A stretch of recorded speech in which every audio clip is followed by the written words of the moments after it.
laugh about it. Well, thanks, Jimmy. I appreciate you, pal. Thank you for coming on, man. I really appreciate it. Been on Hollywood Squares, and also the. You ever do that? You ever do that? You ever buy shampoo with conditioner? Yes. What did you do with Jeff? He's not here today. He might be back next week. And in the event, I'm hosting his show, The Jeff Richards Show. Oh. Shows. Pasadena Media, primarily in LA, they had a lot of studio shows. So I got invited to do a lot of lectures on. Oh, and the other dude. Nothing. We ain't seen that otherwise. We really kept our. Well, we kept our. Should be Never mind that.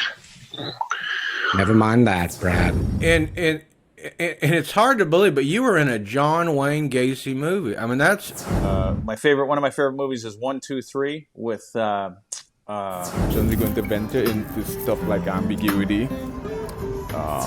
Just wanted to know. In 2007, you appeared on Criminal Minds. Jimmy? Would? That'd be the first thing.